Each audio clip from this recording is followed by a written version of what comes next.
Pessoal, professor Paulo Alexandre, iniciando aqui a sequência de vídeos da aula de cálculo numérico. Lembrando que esses vídeos são materiais complementares, pequenos resumos aí, tá, pessoal? Vamos lá. Então, aula 1, vamos falar rapidamente plano da disciplina, introdução ao cálculo numérico, introdução ao estudo dos erros nas máquinas binárias, mudanças de bases e representação na máquina binária. Bom, pessoal, o plano da disciplina foi falado na aula. Lembrando que o vídeo é um complemento da aula e você precisa assistir a aula. E o plano da disciplina também está no site, né? Nosso site. Então, vou colocar aqui, ó, paulo.mate.br. Bom, erros nos problemas em cálculo numéricos. Bom, pessoal, esse organograma representa aqui como que nós resolvemos os problemas do mundo real usando o cálculo numérico. Então, você tem um problema real, por exemplo, né, estimar a área de um certo alimento, por exemplo, aqui é da engenharia de alimentos. Você vai ter levantamento de dados, por exemplo, as medições em laboratório, talvez o corte, tá? Construção do modelo matemático, por exemplo, você pode usar as formas da geometria, pode usar a ideia de integral, pode usar a ideia de interpolação, por exemplo. E aí no cálculo numérico nós vemos esses conteúdos. Você vai encontrar o conteúdo adequado, tá? Vamos supor que a gente vai resolver uma integral, só para exemplificar. Lembrando que integral está associada à ideia de área, volume, então é muito comum usar isso aqui, né, quando você está trabalhando com essas grandezas, tá? Vai fazer a implementação computacional desse método, usando ou a calculadora, no nosso caso da disciplina, claro, tá? Ou o computador, que para nós aqui será tudo como máquina digital, tá? A gente vai usar esse termo aqui para significar qualquer um dos dois, ok? Máquina digital.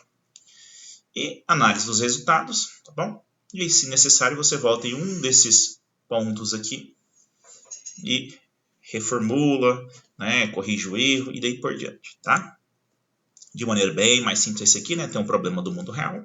Tá? Pode ser, por exemplo, estimar a data de validade de um certo alimento. Pode ser, como eu acabei de falar, estimar a área de um certo alimento, a área superficial, por exemplo, tá? O volume e daí por diante. E aí tem o modelo matemático. Lembrando que no mundo real as coisas não são tão organizadas a ponto de usar, por exemplo, matemática básica, né? A área de triângulo, retângulo, ou volume de esferas. Então, por isso que a gente precisa muito do cálculo numérico. E chega à solução. De maneira geral, nós falamos que no cálculo numérico a solução é aproximada, tá, pessoal? Então, uma discussão mais profunda um pouco eu faço na aula. Não se esqueçam disso, que esse vídeo é apenas um resumo. E aí também você tem que ler o livro, né? Ler o livro, assistir a aula presencial, tá bom? Não se esqueçam disso. Bom, pessoal, na representação dos problemas, a gente vai ver um problema bem simples agora. Vai aparecer alguns erros que nós devemos estudar aqui no cálculo numérico, tá? O primeiro erro não é objeto de estudo do cálculo numérico, que é basicamente erros da área específica, tá? Então, quem está no laboratório de física, por exemplo, ou de alimentos, né? Então, são erros na precisão dos dados de entrada, medidas, quando você vai tirar massa, por exemplo, é muito comum ter algum erro. E é isso aqui, claro, da área específica, a gente não trabalha aqui no cálculo numérico. Só para exemplificar, por isso que na engenharia de alimentos, lembrando que o curso é na engenharia de alimentos, o pessoal costuma muito tirar 3 vezes, né? Por exemplo, você vai medir uma área, você vai tirar alguma medida do alimento, tirar a massa, então 3 vezes, faz a triplicata e faz a média, exatamente porque já é inerente esses erros aqui, tá bom? Segunda parte dos erros, né? Segunda maneira que pode aparecer os erros, da forma como esses dados são representados no computador, nossa máquina digital que eu acabei de falar, né? Máquina digital, tá? Então, só o fato de você usar a calculadora, o computador, máquinas digitais, já vão aparecer erros aí, tá? A gente fala erro na representação da máquina, tá? E a gente vai falar um pouco desses erros nessa aula já. E nas operações numéricas efetuadas, né? Quando você tem um número aqui, vamos chamar o número de A, né? Você tem um erro relativo a esse número A, vamos supor que é 2,8. Só de representar na máquina já vai ter um erro. E aí você começa a fazer contas com esse A ao quadrado, por exemplo, mais 2A, tá? Dividido por A mais 1. Então, essas operações aqui, potência, multiplicação, divisão, soma, vai fazendo com que esse erro aumente, tá? É a propagação do erro. Exemplo bem simples, né? Efetuar as medidas e calcular a área da figura ao lado usando o modelo matemático. Esse exercício também discutimos na aula, tá, pessoal? Conversando com os alunos. Aqui eu vou fazer um resumo bem simples para vocês entenderem esses erros, né? Se pedisse para alguns alunos medir aqui, ó, a depender do instrumento de medição, já teremos esse primeiro tipo de erro, né? Se você for medir com uma régua, vamos chutar aqui 3,4, por exemplo. Aí vem um aluno, né, com um instrumento mais calibrado, tá? Um aluno que tem mais apego aos detalhes, fala, não, é 3,41, tá? Medir com a régua, medir com o instrumento a laser é diferente, tá? E aí é óbvio que essa medida aqui, por isso que eu acabei de falar, né? O ideal é fazer 3 medidas, tá bom? E fazer a média dessas 3 medidas aqui, que a gente chama de interpicata, né? Vamos supor que aí outro aluno vem aqui e fala, não, na verdade é 3,398, usou um instrumento a laser, tá? Então já tem algum erro aí. E nenhum dos alunos vai chegar na medida exata de verdade, tá bom? Então, muito difícil. Por exemplo, nesse caso aqui, um exemplo bem simples, mas já teria o primeiro erro aí na entrada dos dados. E é óbvio que esse raio aqui, ó, quando a gente vai calcular a área, depende desse raio. Então, olha só, esse simples exercício, que poderia ser na prática, né? É um exercício ou um problema da indústria de calcular a área, imagina que isso é um recipiente, a gente já não vai ter essa área exata, vai ser uma área aproximada. Primeiro porque o raio aqui a gente não tem certeza qual que é o raio, e por mais que tenha objetos tecnológicos para medições, né, instrumentos, a gente não vai conseguir a medida exata, tá? E aí depois você vai usar, que a gente falou lá atrás, o modelo matemático, a gente sabe que a área aqui é bem simples, né? A área do círculo é πr ao quadrado. Como nós já temos o primeiro erro na medição do raio, vou apagar aqui, pessoal, para ficar melhor um pouquinho, tá? Só para a gente ir refalando as coisas aqui e ficar mais claro. Então, olha só, nosso primeiro erro de medição, tá? Você vê que na medida do raio já tem um erro aí. O segundo erro, né, vamos supor aqui que o raio que a gente chegou numa média lá, 3,42. Quando eu representar esse 3,42 no computador, ele já não vai ser 3,42. Embora isso pareça contrário ao senso comum, isso é a verdade, tá? Exatamente isso que nós vamos estudar na primeira parte, tá? O computador não consegue armazenar todos os números que nós conhecemos, ok? Na verdade, vai armazenar na sua memória um número muito próximo, mas geralmente o erro é muito pequeno, por isso que não percebemos. Mas, de fato, há um erro. E aí, quando nós jogarmos na fórmula aqui, π, que é outro número, né? Um número irracional, obviamente o computador também não consegue guardar esse número, por mais casos que usamos, vai ser um número aproximado. E aqui, R ao quadrado, vou até fazer R vezes R, que é o que a gente vai trabalhar. Então, tem o erro na representação do erro, do raio, perdão, e aí vai ter uma sequência de operações aqui, né? Na verdade, 2 multiplicações, e essas operações numéricas vai fazer com que esse erro aumente, tá? Então, é muito comum para finalizar essa parte da teoria, o pessoal lá no ensino médio, o pessoal usar o π, por exemplo, 3,14. É óbvio que isso aqui é um número aproximado, tá bom? E aí, no mundo real, isso se traduz a um erro, tá bom? E por mais casos que você pegue aqui, na verdade, a gente não sabe o valor do π exato, não tem como trabalhar. Tá? O probleminha muito simples, só para a gente conversar um pouco, analisar isso. Eu preciso que vocês leiam mais o livro também para aprofundar nisso daqui, tá bom? Então, ó, entendemos por método analítico, aquele que a menos de erros de arredondamentos fornece soluções exatas do problema real. Cálculo 1, por exemplo, quando você resolve uma derivada, uma integral. Geometria analítica, quando você resolve, né, problemas de geometria analítica, de álgebra, sistemas lineares, por exemplo, cálculo 2. Tá? Isso aqui tudo são disciplinas que nós chamamos analíticas, tá? Resultado exato. Né? Em geral, tais soluções são obtidas a partir de formas explícitas. Eu vou pegar como exemplo bem simples, né? Quando você calcula uma integral, por exemplo, né?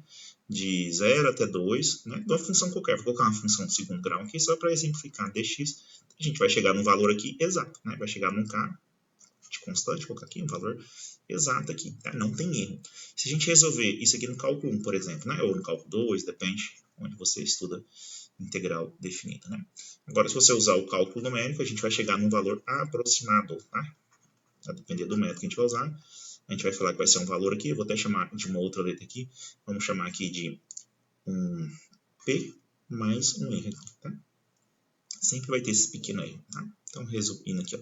Por outro lado, o método numérico é constituído por uma sequência finita de operações aritméticas que, sob certas condições, levam a uma solução ou uma aproximação de uma solução do problema. No geral, a gente trabalha com esse erro aí. Nessa primeira aula, a gente vai ter contato. Aqui estão as justificativas, né? Primeiro, nós vamos usar bastante o computador. E segundo, porque pequenos erros, quando você faz as contas, vai se propagando e vai aumentando, ok? Bom, pessoal, primeira parte aqui. para a gente conseguir entender os erros, né, na representação das máquinas, temos que trabalhar com as bases.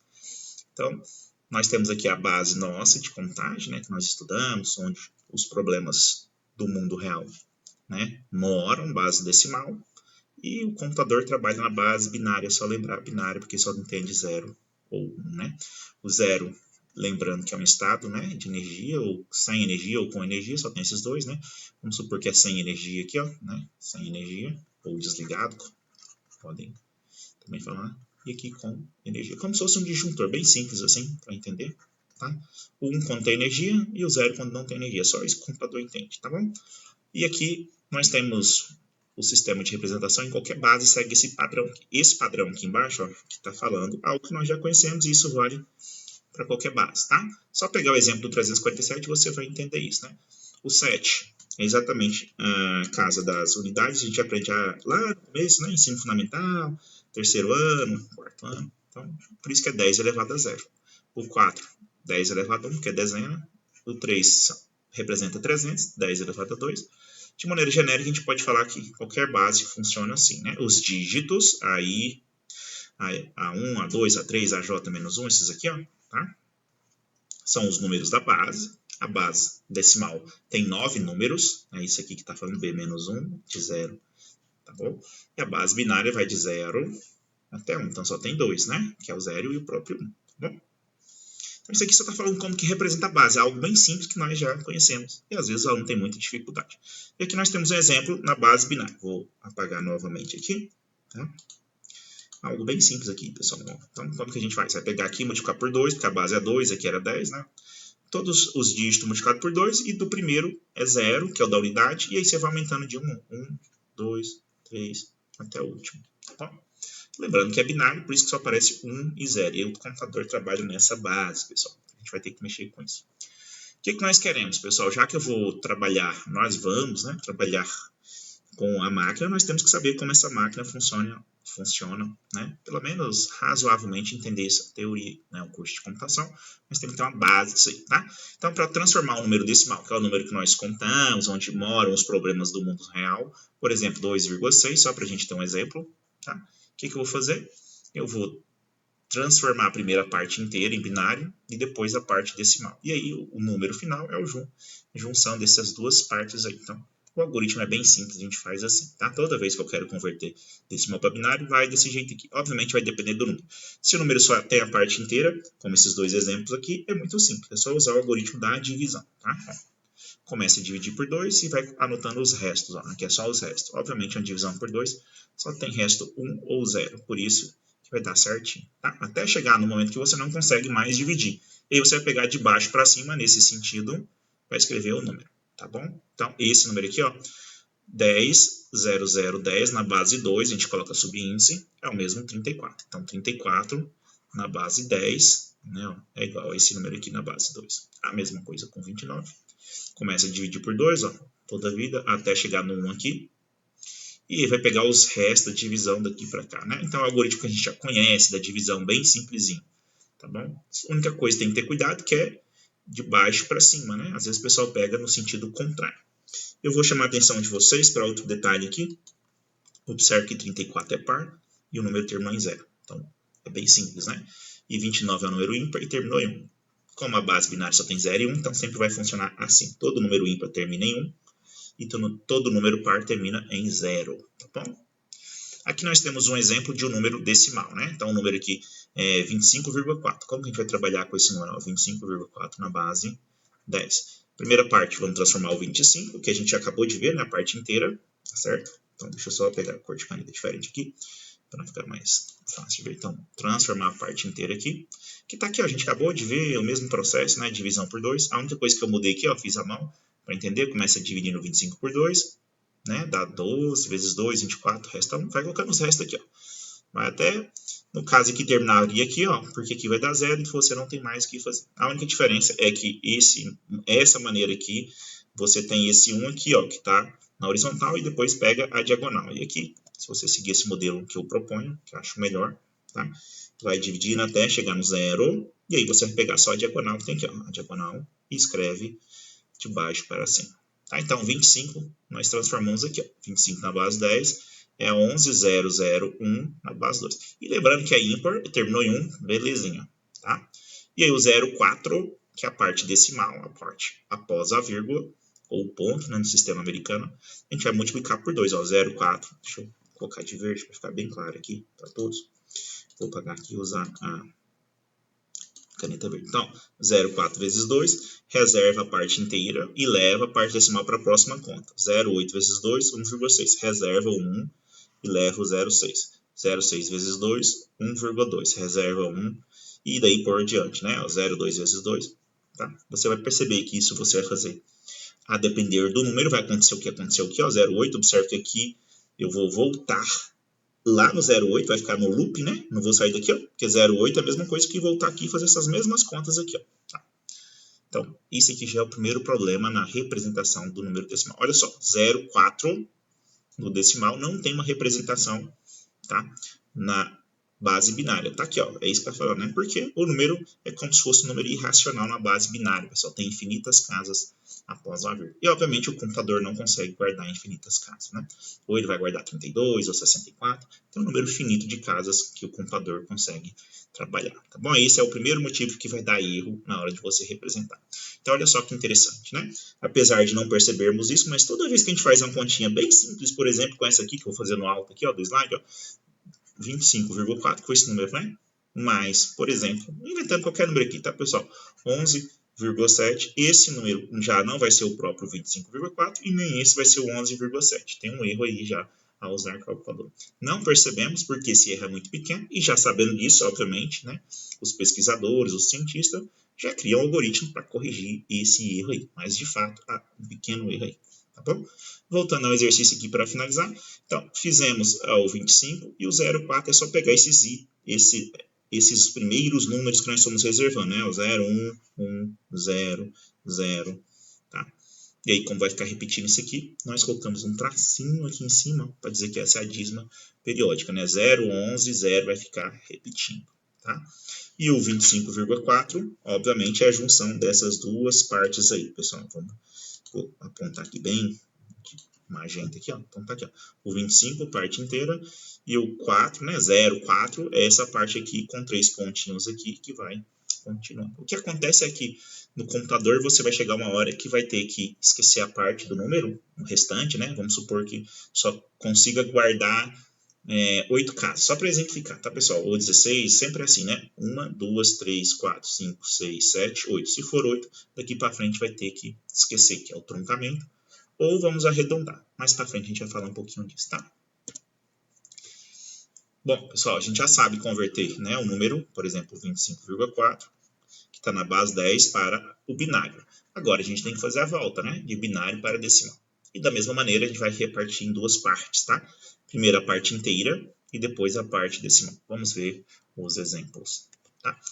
Então, quando o número é inteiro, ou seja, não tem a parte após a vírgula, você vai usar aquela notação que a gente mostrou dos números, né, das bases. Multiplicar cada dígito por 2, que é a base, e o expoente começa no 0. Tá aqui, ó. Então, 1, que é o primeiro, vezes 2 elevado a 0, depois 2 elevado a 1, 2 elevado a 2, 2 elevado a 3, e daí por diante. Tá? Só pegar os dígitos do número e fazer isso.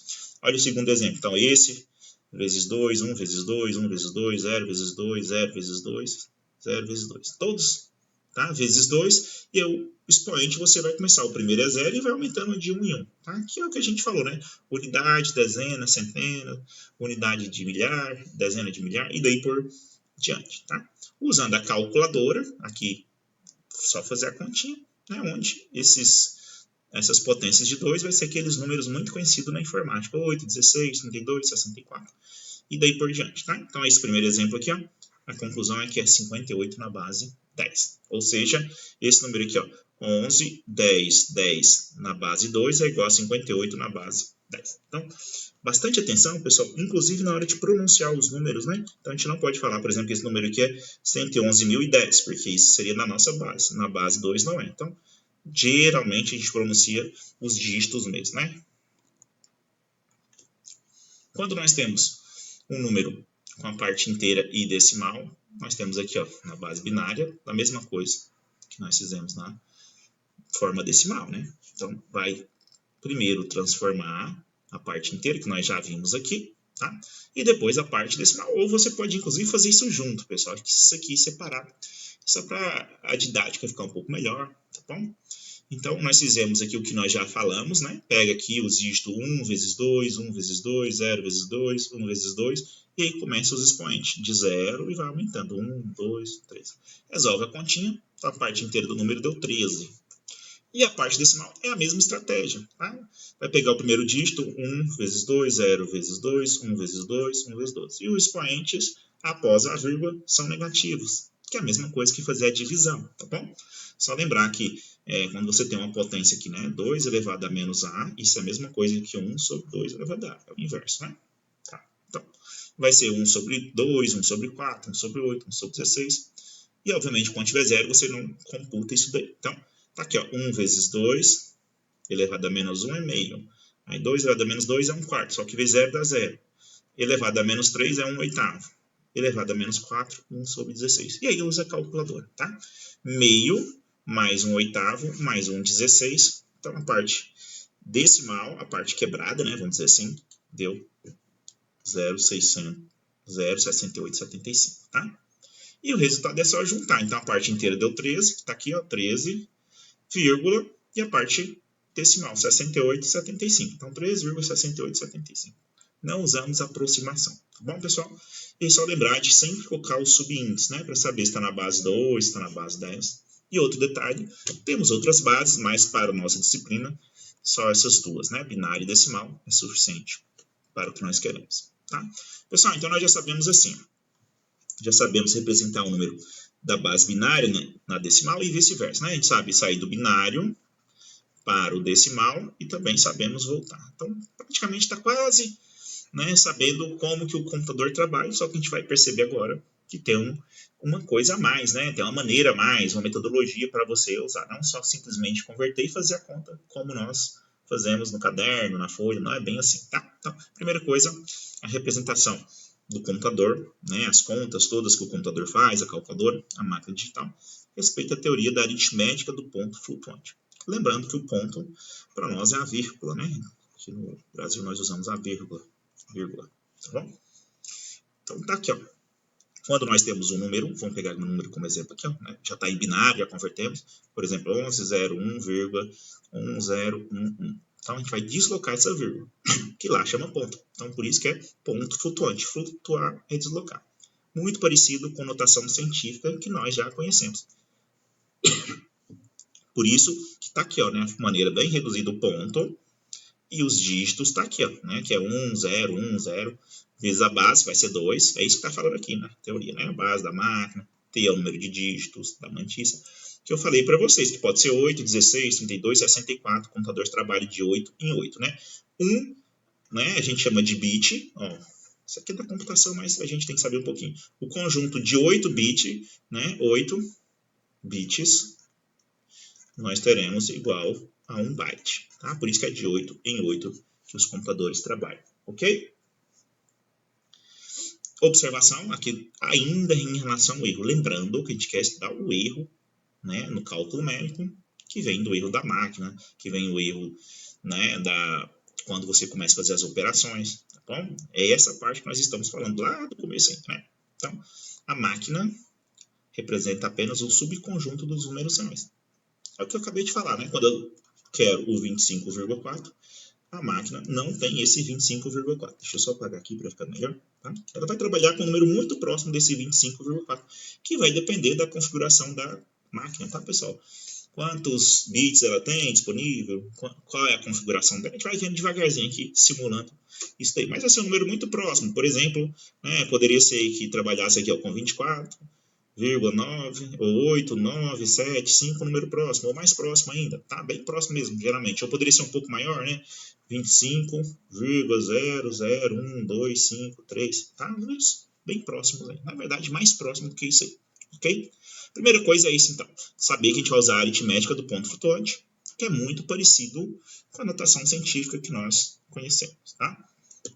Nos exemplos isso vai ficar mais claro um pouco. Então, aqui a gente está falando da configuração do computador, né? Então, considere que a base é 2, binário, tá?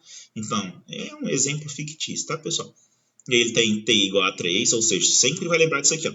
Ele começa no 1, 2, só tem 3 dígitos na mantissa, né? Por isso que é fictício. E o expoente vai de menos 5 até 5. Então, essa máquina aqui, fictícia do exemplo, aqui, ela tem essa configuração. E como que são os seus números? Então, os números vai ser assim, desse formato aqui. Qualquer número dessa máquina vai ser 0 ponto flutuante, né? E 3 dígitos aqui, vezes 2 elevado ao expoente. E falou que o expoente vai de menos 5 até 5. É isso que nós temos que saber das máquinas, tá, pessoal? Primeira base sempre vai ser binária, a quantidade de dígitos, ou da mantissa, e o expoente. Tá bom? E aí aqui a gente vai deixar esses exercícios para responder lá depois que a gente fazer, né, mais um pouquinho da teoria na aula de exercício, tá? Então tá aqui, ó, por exemplo, o número vai ser representado assim, não vai ser daquela maneira que nós falamos, tá aqui outro número, tá? Sempre usando isso, né, essa configuração aqui, ok? Representação do computador. Na prática, todos os parâmetros, sinal, né, o número pode ser positivo ou negativo, a mantissa, acabamos de falar, e o expoente. E o sinal do expoente são armazenados como sequência de 0. Então, quando você vê, né, até nos filmes mesmo, documentários, tá, qualquer coisa relativa à tecnologia, aparece aquela sequência de 0 e 1, e é isso que a gente está falando, né? Então, quando eu tenho a sequência aqui, ó, agora a gente está melhorando um pouquinho, sabe que pode ter de 8 em 8, tá? Então, aqui nós temos 3, 5, 6, 7, 8. Isso representa um número, uma letra, tá? Se for número, a gente vai ter aqui dentro tudo, o sinal do número, o expoente, aquilo tudo, tá bom? E pode ser 16. Fazendo uma observação aqui no cálculo numérico, só para exemplificar, a gente não vai trabalhar com 16, 24, 32, porque fica muitos bits. A gente vai colocar 10, tá? Fazendo uma exceção, sabendo que não pode ser 10, mas só para questão didática. Da mesma maneira que a gente entende para 10, para 11, para 12, funciona para 16, tá? Só que a gente vai ganhar tempo nas continhas aqui, ok? Então vamos lá, pessoal. Isso aqui, ó. Então, o primeiro, convenção da aula de cálculo numérico do professor Paulo Alexandre, tá? Nesse semestre nosso, a gente vai considerar o primeiro bit, o sinal do número, ou seja, né? O número pode ser positivo ou negativo. Se for 0 é positivo, se for 1 é negativo. Aqui, os expoentes, por exemplo, a gente vai pegar 3 casas para os expoentes, né? 3 bits, B2, B3, B4. Então, expoentes incluindo os positivos e negativos. E o restante dos bits para a mantissa, tá? Então, é um padrão, pessoal, né, que a gente está fazendo aqui, uma convenção para essa aula. Claro que outro professor, outro livro pode usar outro padrão. Tá bom? Isso é variável, né? Ok?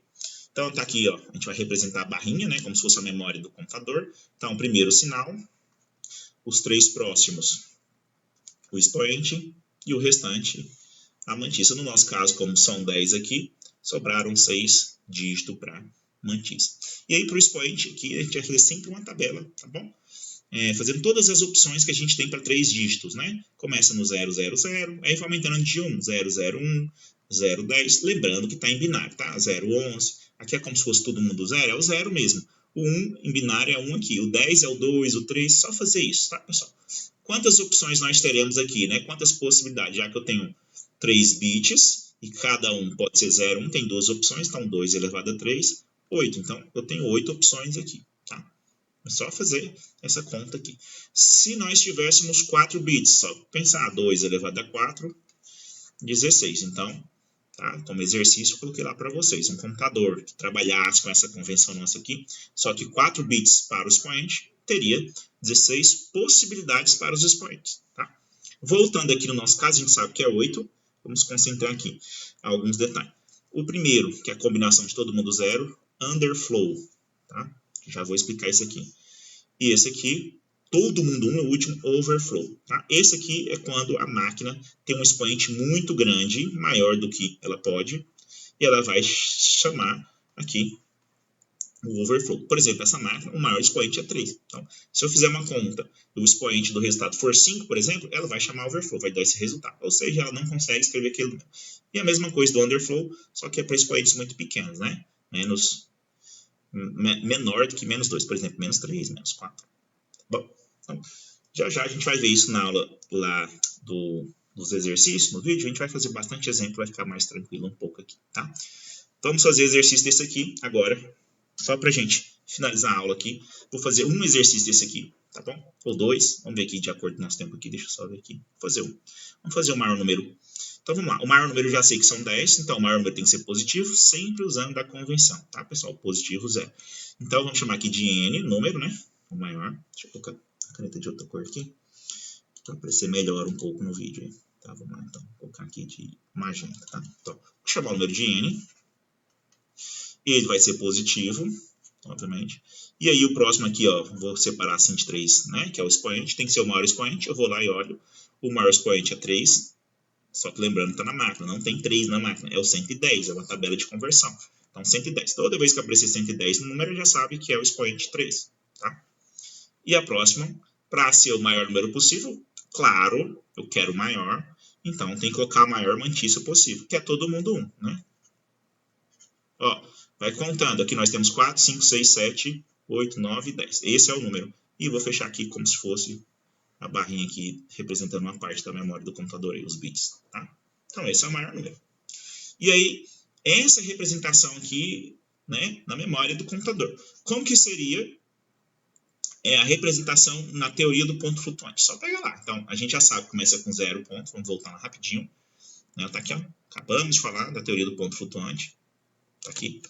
Que é isso aqui, ó. E nós já sabemos que tem 6 casos aqui, então T vai até 6, e o expoente aqui, segundo a nossa tabela, vai de menos 2 até menos 3, até 3, perdão, tá? Tá aqui, ó, de menos 2 até 3. Então, essa é a configuração dessa máquina nossa. Claro, lembrando sempre que é fictício, tá, pessoal? Então, não vou colocar o ponto, vou colocar a vírgula, só a gente é acostumado a trabalhar com a vírgula, mas é a mesma coisa aqui, tá? Aí pega a mantícia, que são 6 números 1, o maior possível, vezes a nossa base é 2, o expoente aqui 110, que é a mesma coisa que escrever 0,11 usando a conversão da tabela, né? Vezes 2 elevado a 3. Então esse é o número. E aqui, pessoal, é a conversão agora, conversão não, o deslocamento da vírgula, a mesma coisa da notação científica que eu acabei de falar para vocês, tá? Então, o N aqui, vamos deslocar 3 casas aqui, ó. 11,11, tá? Aqui já está ainda na base 2. Então, esse N aqui, só lembrando aqui, ó, a conversão do 111 fazer igual nós fizemos aqui atrás, eu vou ganhar um pouquinho de tempo, tá? A gente fez esse exercício já aqui, ó, né? Conversão aqui, ó, tá bom?